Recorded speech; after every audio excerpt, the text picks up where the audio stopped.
Welcome to Rhinos and Aliens. What's going on, everybody? Welcome back to a Rhinos and Aliens After Dark episode. What number, bro? Number 50. 50-50, 5050. 5050. In 2022. You actually sound like a sports broadcaster. And 5050. But yeah, what's going on?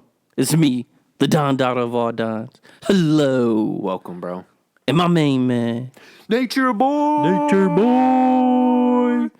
You rocking with the number one podcast crew in Western New York. Yeah. You know what time it is. Man. We here. We live. We active. You know what time it is. Actually, I don't know what time it is. But whatever time you on watching this, it's that time. What he said. So what do we do before we get into the show? So yeah. But before we start this video, make sure you do these three. I said twee. Make sure you do these three easy steps. You tweet bird right now? Tweet. Catch us on Twitter. But Nice segue. But number one, make sure you like this video. Number two, make sure you hit that subscribe button. And number three, hit that bell. Ring a ding ding. And also, number four, make sure you go ahead and tap into locals.com. It probably will be a link in the description below. Yes. I'm pretty sure. So click that link and go ahead and follow us on Rhinos and Aliens Locals so you can get our Locals exclusive Audio. And also, if you guys want to, if you have the coins, go ahead and throw a couple coins for us so we can help so you can help us give you more content. Yes, that was great wording. No sarcasm. But other than that, let's get it right in. Okay, so just so you guys know, the focus of this episode is going to be about Buffalo laying down the smacking and then afterwards getting smacked. Just like that. But before we get into that, we are going to discuss quick update on, not an update, but our opinions about the NBA standings and then the first round of the NFL playoffs. So NBA standings wise. Let's do it. NBA. Dun, dun, dun, dun. There's a lot of surprises this year, y'all boys and girls. I know you're happy about this, bro. Eastern Conference. Bulls. What? Still number one. Number one, baby. Definitely a 10. Because I didn't expect them to be number one. I knew they was going to be like top 5 compared to how they was playing in the beginning. Well, but I didn't expect number one. If people forget, too, they ended last year playing well under Billy Donovan. Right. And then when you bring in the people they did specifically, DeRozan is an underrated piece. And then the most underrated piece might be the white boy. Oh, Alex Caruso also coming off the bench. Yep. In terms of defensive energy. And if you look at the Lakers play this year, massively missing from their team. Definitely. Compared to this team. Definitely. And then, as you said, Lonzo, bro. Yo, those 3 pickups. Crazy. And Vucevic. That is right. Vucevic been going crazy like the past 2 weeks. Going crazy. He's been averaging a good above at least 25 points.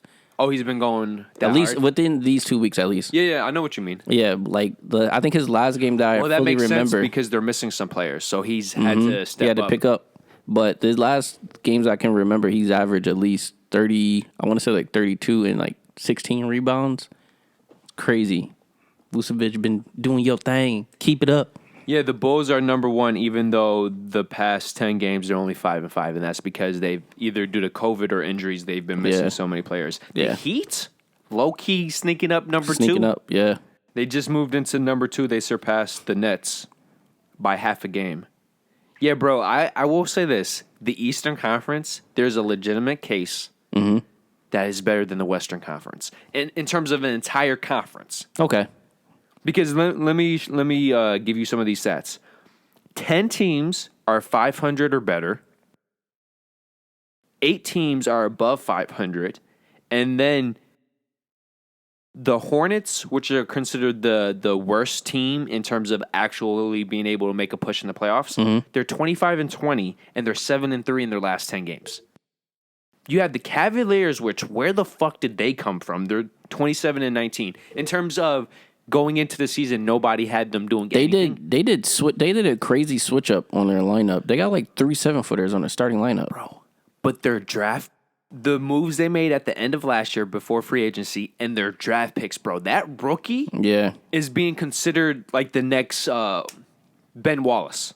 Oh, okay. He's being put in that regard to where he is. I just seen some highlights of him too. I can't remember his name. Mobley. Yes, Something Mobley. his defensive ability in terms of He's like 7 foot too. It's just skinny. but his agility, his athleticism, just God. Yeah. And then to finish out the top 5, you have 76ers, who, by the way, are 8-2 in their last 10. And Embiid is like, you know what, Ben Simmons, you're not coming back. Fuck you. Mm-hmm. And Embiid, dude, in the playoffs, he's just a different animal. He's a different guy. A different guy. And then, like you said, how they're playing now, it's great. So as long as Embiid stay healthy, they dangerous. And then the last team in the top 5 is the Bucks at number 4, and they're somehow still 4th, even though they're 4-6 in the last 10 games. I still won't even count them out. Oh, bro, with Greek Freak in the playoffs? In the playoffs, crazy. Bro, and Middleton too, late or of last year at least.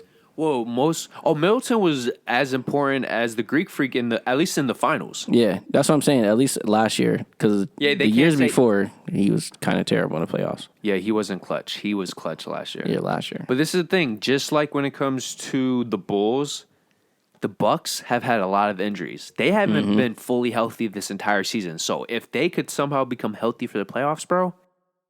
Yo, the Bucks and the Sixers, people are sleeping on them right now. Do not do that. Yeah.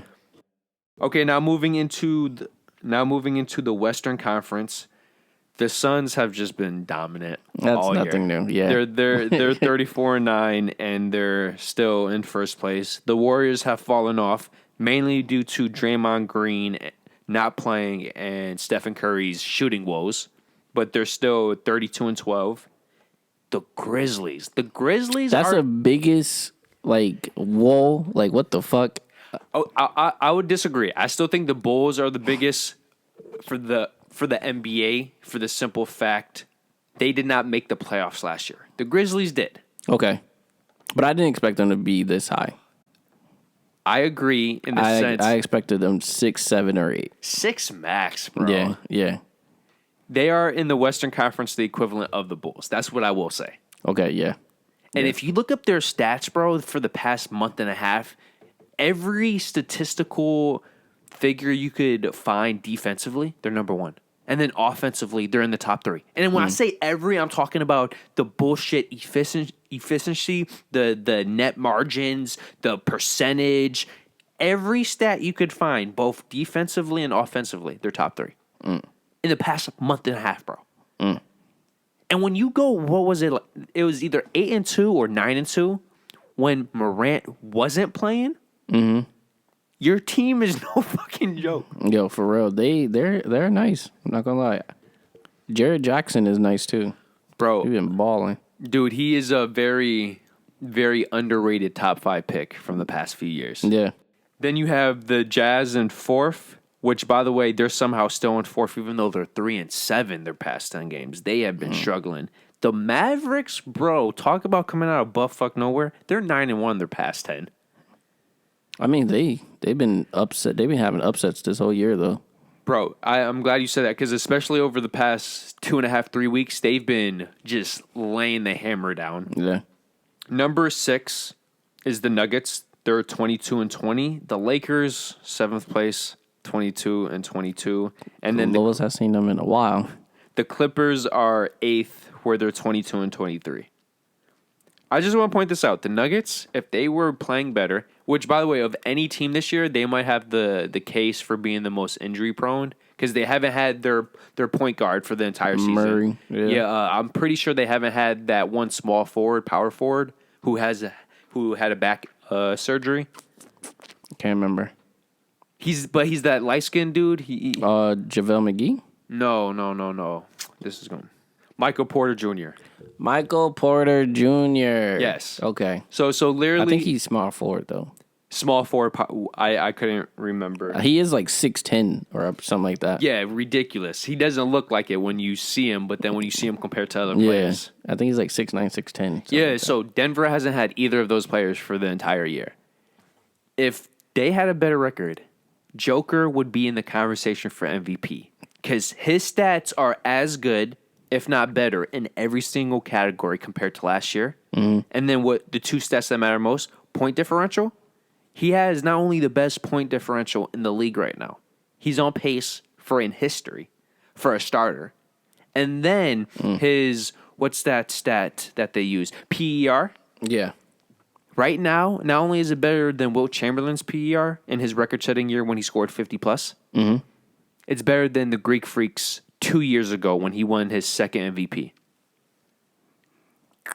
Joker ain't no joke. Ha ha ha ha. The laugh is what made that. I'm actually still surprised the Warriors matter. Tell you the truth. Yeah. And by the way, they're doing all of this before Clay came back. Yeah, exactly. That's why I'm like, and also Curry. It's like Before the slump. before the slump. I'm just surprised they still like top 3. Definitely. Dude, for most of the season, they had the best record in the league. Yeah. That's why I'm still surprised on them. I'm not surprised on the Suns. I mean, like they made it all the way to the finals last year. I'm surprised that you look, they're better this year than last year. That's what's surprising to me. Because normally when a team, there's 2 outcomes when a team loses in the finals. They either get worse or they keep the same level. True. They somehow got better, which is scary. Yes. Hopefully they can just keep it up in the playoffs. Because I actually do want to see them get far. And I just want to shout out Chris Paul for everybody who always says he's the reason why teams fall apart. No. This is a prime example that he does not. I'm sorry. It's the team. Yeah, no, exactly. It's the team or the management. Unless he gets injured, which is a fair. But at the end of the day, when it comes to other situations besides injuries, you can't. Dude, what has New Orleans been since he left that team? They've been jack shit. Yeah. Even with somebody like Anthony Davis. Couldn't do shit. Yeah. What has Houston been since he left? And then Zion's not even in the picture. Oh, we're going to save that for... that's why you don't go for the hype. Bro, I'm telling you now. And it's crazy because I think he's only not playing because he just wants to be traded. Which is crazy. Well, did you hear the rumors? He's supposedly over 300 pounds now. Well, yeah, that. But, like, he's doing that because he wants to get traded. Which is so childish. Bro, you're losing money. Not only are you losing money, you're losing sponsors. He has the type of body where you might not be able to come back if you keep putting this amount of weights. Because he still technically has a foot injury. Yeah. Bro, every pound you're overweight is like a tenfold effect when it comes to your bones and your joints. Yeah. Okay, now moving into the NFL playoffs, the wild card week. We had the Cincinnati Bengals beat the Las Vegas Raiders 26-19. By the way, this is the first playoff win for the Cincinnati Bengals in over 30 years. I think specifically it's 31 years. So just let that sink in. We were born 5-6 years after they won their most recent playoff game. That's sick. Up until now. The next game after that was the Buffalo Bills, but we're going to save that for the end. I just want to say, be prepared. There's a lot of blowouts. There was only one close game, I think. Yeah, it's a lot of blowouts. For a playoff game, it's a lot of blowouts. The Tampa Bay Buccaneers defeated the Philadelphia Eagles 31-15. This is the only close game of the weekend. The San Francisco 49ers defeated the Dallas Cowboys 23-17, which was actually a great game for a multitude of reasons. And then the Kansas City Chiefs just dominated the Pittsburgh Steelers 42-21. And by the way, the third touchdown for Pittsburgh came late in the fourth quarter, so yeah, it was already over. You could make the case that Big Ben, it's time to go. He's definitely said he was supposed to retire this year, but it's official now. Yeah, I'm not going to say he's the cause for why they played the way they did this past week, and this year, but he's not helping. Sure. And then the last game of the weekend was the Los Angeles Rams 34 to the Arizona Cardinals 11, which if you watch the game, the score does not even represent the actual dominance the Rams had over the Cardinals. From start to finish, the Cardinals, in every sense, were dominated on the lines. And at the end of the day, in the playoffs, you win or lose the game when it comes to the lines. Did they ever think about maybe he's just playing good? Or maybe he has a better quarterback? or maybe he just likes the environment in LA, so he has a reason to live. Exactly. That's what I was saying. I was like, bro, I don't like. Dude, I want to make this clear. I want to go on record. Ridiculous. Odell Beckham Jr. going to Cleveland was the equivalent of Randy Moss going to Oakland. Yeah. Yeah. Dude, Odell Beckham, even with his injury in New York, when he was with New York, he was having a Hall of Fame career. Oh, it's PED. Oh, PED test. Oh, yeah, that's just a stereotypical performance-enhancing drug. That's literally what it means. Okay. But it says OBJ shared on his Instagram story that he has to take a PES test today. He got 6 touchdowns in 9 games since joining the Rams. That's such fucking hogwash. Exactly. And it's like, maybe he's just playing good. It doesn't make sense to test him because of that. Dude, I really want to have this on record. If Odell went to a place where he had a quarterback that emphasized him naturally. Right. And could actually get him the ball in a natural way. So let's just say he never had Baker Mayfield in Cleveland, and he just had Matthew Stafford from the start. His career, statistically, right now, would be night and day. Yeah. Even with all his injuries, bro. Because, to be fair, after his 3rd season, he's been very injury-prone. But Sure. when he's been on the field in Cleveland, it has been an abomination for his talent. Yeah. There is no excuse. Bro, if you look at the stats, what was it, like the first 8-9 games, he only had 3 touchdowns? For him, as a high player as he is, that's ridiculous. Dude, I remember seeing a stat. He only got targeted twice in the red zone. The first half of the season with Cleveland. Bro, twice. Right. And then somebody made the joke, Odell Beckham Jr. had 0 red zone touchdowns with Cleveland. He had 3 with the Rams. Oh, let's look at the targets. 2 versus 10. I wonder why. Yeah. I'm just happy for him. Okay, so guys, now we're getting into where Buffalo laid down the smackdown of all smackdowns. And I just want to give you some stats. Just so you guys know, the score was officially 47-17. The Buffalo Bills dominated from start to finish the New England Patriots. So here are all the stats the team broke, and then I'm going to break down all the stats that Josh Allen specifically broke himself for the playoffs. Okay, so the Bills scored a touchdown on every drive. They are the first team in NFL history to not punt, not attempt a field goal, and not have a turnover in an entire playoff game. By the way, the previous record was 5 by consecutive touchdown drives. Yeah. They had 7. Sheesh. Buffalo had more touchdowns, 7, than third down attempts. NFL playoff record.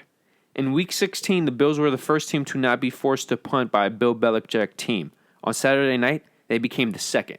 So the last time they faced in the regular season, that was the first time ever that they did not punt against a Bill Belichick coach defense.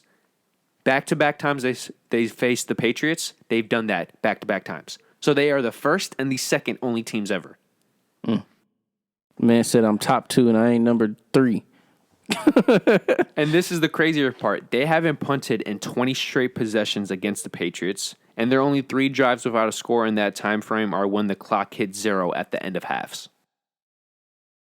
The only 3 times that they did not score, it's because the clock hit 0 at the end of a half. It was the 4th most points allowed in franchise history for the Patriots. The 30-point loss is the second worst in Bill Belichick's history. It's the worst in a playoff loss. The only loss was Buffalo's 31-0 opening week shutout in 2003. And that was a regular season game. The Buffalo Bills became the first team ever to score 4 straight touchdowns to open a game against Bill Belichick, period. Quote-unquote, a supposed mathematical equation. This is supposedly the second best offensive performance of all time in the postseason. And when you count penalties, it is the best. As it should be. It is the second most points ever scored by the Bills in a playoff game. The only one being more is the 51-3 win in the AFC Championship game dating back to 1991. And you could make the case that just because of who this coach is and who this team is, because the Patriots have dominated the Bills, that this victory is a lot more impressive. That shit is 0 crazy. sacks allowed. 0? 0 tackles for a loss. And only 1 quarterback hit the entire game. So talking about O-lines dominating defensive lines. As it should be. It doesn't get better than that. Now going into Josh Allen. He had more touchdowns, 5, than incompletions, 4. Only 5 quarterbacks have ever done this. And yes, 3 of them are Peyton Manning, Tom Brady, and Kurt Warner. Woo-woo. The 5 touchdown passes were the most ever in a playoff game by a Buffalo Bills quarterback. Allen set the record for the highest QBR in the history of the stat. The history of the stat, which has been compiled ever since 2006. The record was held by Tom Brady for 14 years. By the way, QBR is counting regular season and postseason. Right. Tom Brady's QBR record was in a regular season game. This was a postseason. My boy, he ain't my boy, but that boy out here trying to be great. He is the first player in NFL history with 5 passing touchdowns, 80+% completion percentage, and 50+ rushing yards. Just put this separately. He had 50+ rushing yards. He completed 80+% of his passes, and he had 5+, and he had 5 passing touchdowns. Any one of those stats by themselves would have It's crazy. But to have all 3 in one game is crazy. a playoff game. I want to keep emphasizing this. He's the first quarterback in NFL playoff history with 300 passing yards, 5 touchdowns, and 60+ rushing yards. He averaged 1 expected point added per dropback. The most efficient quarterback performance with this stat being collected since 2006. Allen's passer rating, which is different from QBR, that's the original rating to judge a quarterback's performance, was 157.6, the second best ever in any playoff game ever. The only better was Peyton Manning in 2004. If you guys have to replay these stats, replay it, because I just want to put this laydown of all laydowns. So think about all the records the Buffalo Bills broke, either for its franchise or for the NFL playoff-wise. Then think about all the records Josh Allen broke for his team and the NFL, both playoff-wise and just NFL-wise. Right. This was against the number 2 scoring defense in the entire NFL this year. And the only reason why the Patriots weren't number 1 because the Bills have their number 1 scoring defense. Congrats. Yo, dude. Gotta give you respect. But this is what's so funny is that if the game was played just one day later, would it have been the SmackDown it was? Why am I saying this, Daniel? Because we got slapped with snow, all right? Snowstorm came out of nowhere. It didn't come out of nowhere because we knew it was coming, but like we didn't know it was going to be this bad like it was before, like we was talking about before. And man, oh man. Oh yeah, this snowstorm just completely wipes out the snowstorm from a few weeks ago. Now it's pretty close, but this one's a little bit worse. Supposedly it's supposed to hit as low as 16. How the fuck? See, this is why people don't understand lake effect. In one day, you can literally go from 38 to 16. In 24 hours, 20+ degree temperature change. That is wild, bro. That is crazy. Yo, and if you guys are in Buffalo, That's how people get sick. that is true. Just saying. You guys completely understand what I'm about to say. At least on the east side, no matter where I went, bro, the sidewalks weren't sidewalks. It was just snow 3-4 feet high. People are walking in the streets. They're standing in the streets waiting for the buses. Unless you're in front of a very rich house or you're in front of a very common or popular street or store. But this is what I'm emphasizing on the east side. There's no sidewalks anymore. Yeah. None. And this is after 40-degree weather. There still weren't sidewalks. Yeah. Yeah. And then now everything is like freezing up too. So like the snow is hard and shit. I would rather it be a consistent 25 than this up and down because that ice in every aspect. It's fucking horrible. I don't fuck with that. And this is where the black ice comes from now. Yeah, 40-degree weather is melting the shit. Then now we got water puddles and shit, and then 16 degrees the next day. Now all that water puddles is now fucking frozen. People don't know how to drive, so if they fuck up, you're fucked. Yeah. Yeah, it's fucking horrible. And to end this episode, just to show you how crazy it was, on January 17th alone, so this was the day after, because technically it started the night before, so it was really, you could add much more inches to this. It doubled the previous January 17th record of 8.3 inches. It snowed 16.2. And I want to go to a broad western New York. In the first 12 hours, every city in Erie County got hit with at least 18. Every city in Niagara got hit with at least 19. Every city in Cattaraugus got hit with at least 20. And every city in Wyoming got hit with at least 21. I'm over it. And by the way, this is after we already got hit with a previous storm, so we still had some snow left over. Yeah, I'm over it. I'm fucking over it. Fuck no. There's no way, bro. I couldn't do it. Dead. I'm suicide. Nope. Suicide. I'm sorry. Can't do it. I'm sorry. Well, on that positive note, I have nothing else to say besides fuck these snowstorms. Congrats to the Buffalo Bills. And, yo, Russians. I know you guys get a lot of shit, but... You the man. And the woman. And a woman. And all the above. Because you got heart. Yo, there's a reason why whenever anybody tries to conquer them, that's where the conquering plans go downhill. Yeah, I believe it. Bro, it's just winter is next level. You can plan for everything but winter. You can even plan for hurricanes, bro. But winter is just no fucking joke. I can't do it, bro. I'm sorry. I'm over winter. Every time like we're around November, I get upset because I know what's next.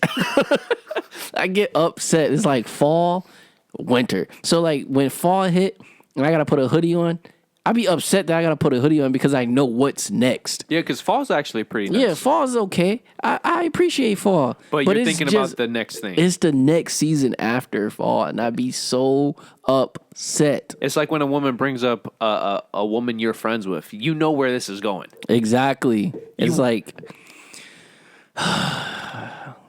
what?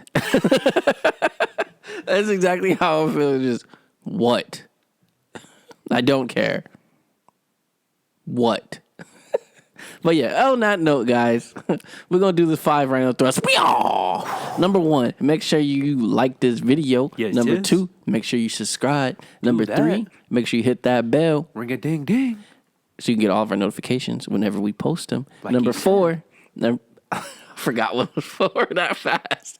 Number 4, make sure you share on all social medias. We are on Facebook, Twitter, Instagram, and also for the new, make sure you go ahead and check out locals.com. Go ahead and type in Rhinos and Aliens. It should be in the description. For that exclusive audio.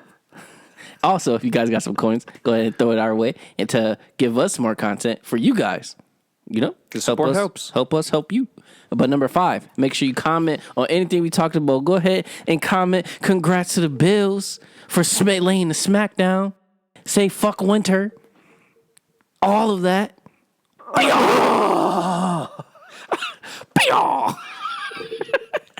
I'm sorry for hearing loud in your ear.